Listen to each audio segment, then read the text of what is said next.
Ano? Dili? Ito mo na.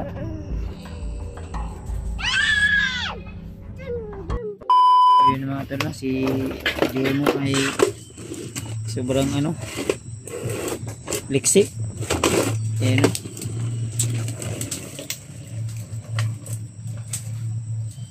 So, update tayo ngayon tol dito sa bahay. Kasama natin si Patrick. So, medyo okay na yung pakiramdam natin. Pero magpapahilot pa rin tayo tol kasi masakit yung ulo ko. Parang mabiyak yung ulo ko tol. Kaya si Patrick ay mag-hilot sa akin ngayon. Trick, yun na Trick. Hilot ako Trick. Kasi hindi mo. Ikaw kon lang be. Manit ano lang. Kapres yun no? Sige lang.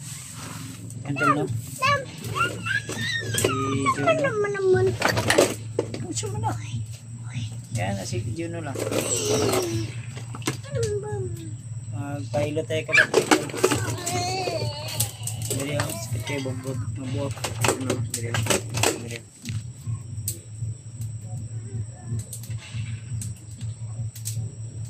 Dari ako. Wala nang katulog.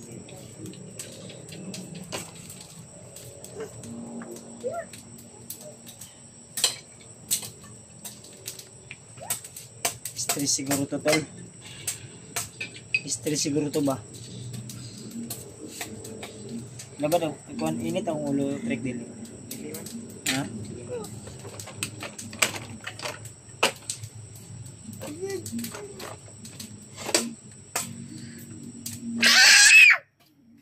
Si Juno. Sabay mo ate.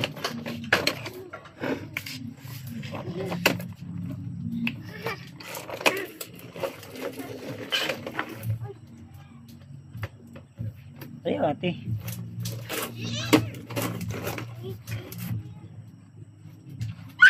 Malapit na yung araw ni Juno. Next month na tol. Magtutulos. Okay. Sama na oy. Ano? Dili? Sama na. Opaw. Kalbo. Oh. Oh. Yawang Juno oy. Yawa oy. Sobrang ng Juno. Magto 2 years na ni Karantol karong December 15. Malapit na magto 2 years ni Juno. And itong laruan na ito ay bigay ito sa kanyang mami para kay Juno. Mami Joy. And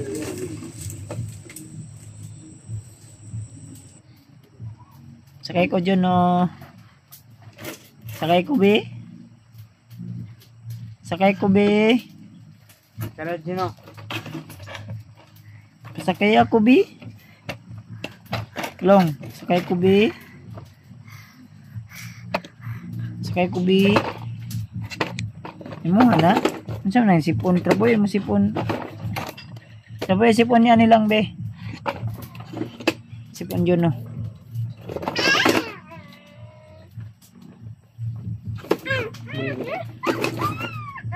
Patrapo long. Trapo ba? Patrapo ka ati ba? Sipat na kay ka ba? Ayo. Ay mahulog lagi ka ba? Mahulog ka ron Ay nagtagda ate. Imugara ate. No. Naog nangog baba. Baba. Baba ba? Mahulog ka. Juno. Ito yung tagahilot natin dito si Patrick. Ay, mahulog ka long. Baka okay na to. Wala na yung lagnat ko. Ano na lang, ulo na lang, sakit na lang ulo. Siguro sa stress to ba? Kaisip sa mga problema. Ayun,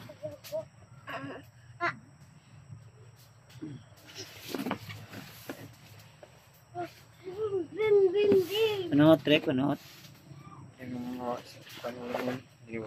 Dili ni pas mo ka no?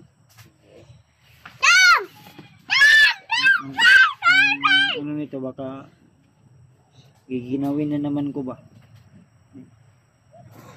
Babalik na naman yung lagnat ko. Si Jono, sobrang ano ni Jono. Nahulog ka ba? Baba na baba na. Lo. No. Lo. No. Jam to. Kanding. Kaya na ko ano yung kuha nito traktarak oh. Lo. Ya, kanding no. Loko. Do. Tanaw rito daw. Kau. Ato ada long. Lo. Suko si kanding.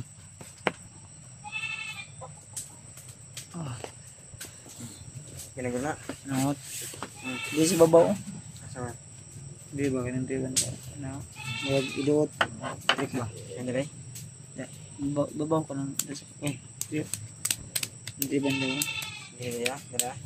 Saan na doon?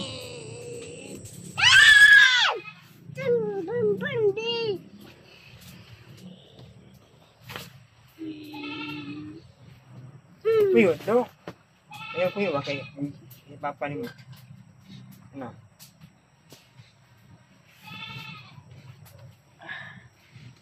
Oh, mahulog ka.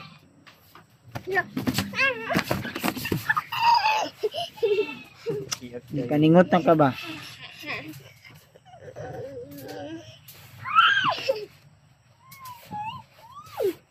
Dito ka sa sulod ate be. Eh si Juno magara man. Nakano si ate eh. Gara mo kay ka. Ato si ate ko. Ko. Ato si ate ba? Ko. Hiyat mo noon. Mag ano siya pag nandyan yung ate niya. Napapansin ba? You know? Ano si ate yun? Lakaw na. Nasa bahay na si ate. Ato ka ate ka. Ikaw. Sige na. Ato ate ka. Sino? Right. Magkala ko maghaling ko para walang lumok. Sige. Lumok. Maghaling na si Patrick tol kasi maraming lamok dito tol, no? So, salamat talaga nandito si Patrick tol talaga sa ano sa akin.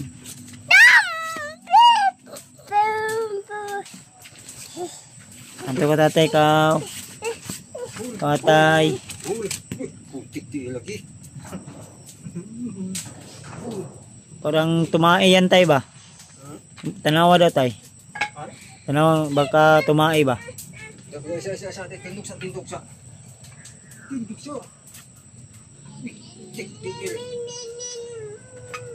Ay. Na. Yan si Patrick tulo maggawa ng apoy kasi maraming lamok. Malalaki yung mga lamok dito tol.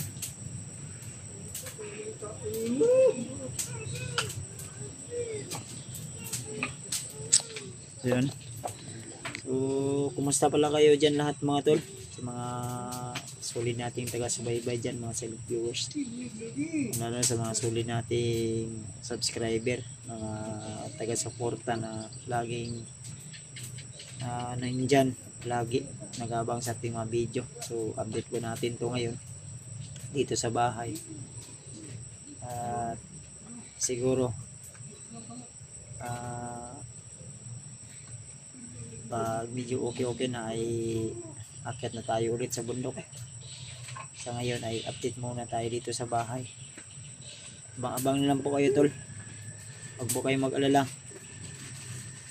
Gaya ng nambisahan naming mission ay babalik tayo ulit sa bundok upang iligtas yung asawa ni Brian Rino. So baka sila Rimart ay aakyat yun ulit. Siguro baka susunod lang ako at yung magkasama siguro na aakyat sila Dave, Janry at saka si Rimard at Julio, baka sabay-sabay yun sila na aakyat. At ako ay susunod na lang siguro, gawa ng medyo ano pa, palakas muna tayo kasi may ininda pa tayong karamdaman, kaya laban lang tayo hanggat nariyan po kayo nakasuporta sa akin, patuloy na nakasuporta, ay patuloy rin ako sa aking mga goal at mission sa buhay, no? Kaya thank you so much po talaga. Ingat lang po kayo lagi dyan mga tol, lalo na yung mga minamahal nating OFW. Ingat po kayo lagi dyan. Si Patrick mga tol.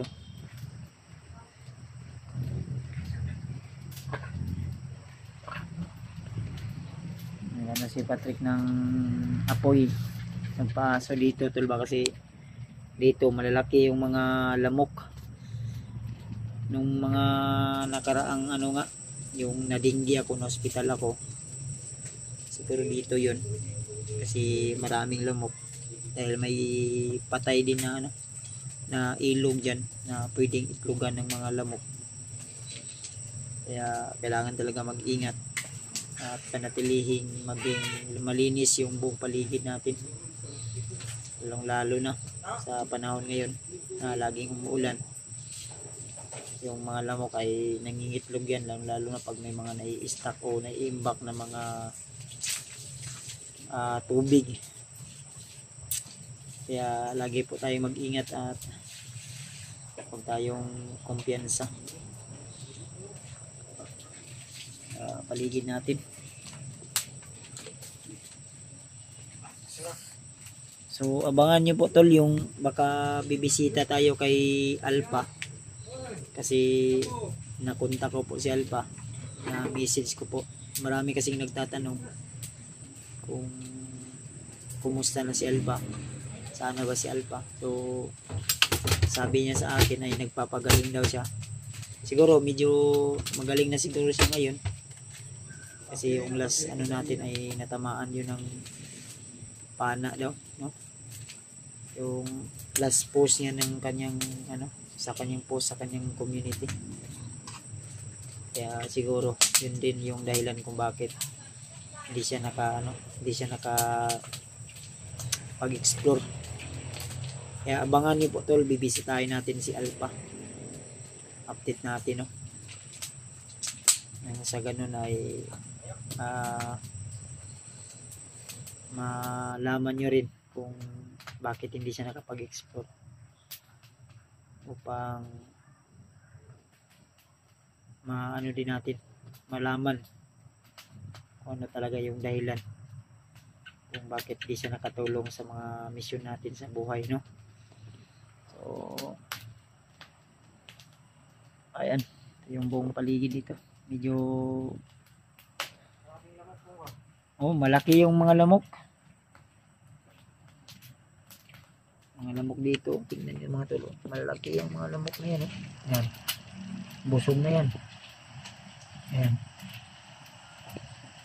sobrang ano yung mga lamok dito ba, dapat nito mamatay na sila. Ano? Grabe mga lamok. Kaya sobrang ano talaga, maraming ano dito tol, no? Yung mga lamok talaga parang bandido to. Bahala na di bali nang mamatay, basta makakagat lang. Hindi naman to kagat o maka sip ba, makasip sa atin, sa dugo natin. Di bali nang mamatay sila, basta makasip lang sa atin. Kaya mag-ingat tayo sa mga taong sip rin, no? Sa paligid natin, dahil yan din yung dahilan kung bakit na ano tayo, na bubuisit. Kaya mag-ingat tayo sa mga taong sipsip sa paligid natin sa buhay. May mga lamok dito na gustong sumipsip din. Kusog ay ibang ano yan. Yun. Kaya kailangan talaga mag-ingat mga tol, no? Uy. Binibili namin yung mga kahoy na yan na ginatong ni Patrick, si Papa at si Marites. Pero si Marites wala dito dahil nag-review yun ng mga ano, para posibleng pag mag-board exam siya ay posibleng lalabas yun sa kanyang exam, sa pag-take ng exam. Kaya wala dito nagbo-board yun kasi malayo yung ano, klase niya araw-araw 8 to 12 yun, hapon na naman, ganun ba? Kaya ingat-ingat na po talaga tayo. Sa trek? Ulan na naman. Laging umuulan dito tol. Siguro sa Baguio siguro to. Isulod na dire trek bay. Pasok mo yan dito trek. Dito. Dito si Patrick lagi sa atin tol. Yan, siya po yung laging ano dito.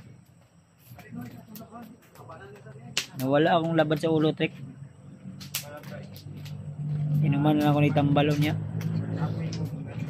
Inuman ko lang to ng gamot mamaya siguro tol. Mamaya baka whole body tayo na magpapahilit kay Patrick para mas lalong ano ba, siguro stress o di kaya pagod, gutom, makapas mo din, magpaano din tayo. Lalakas talaga tayo tol.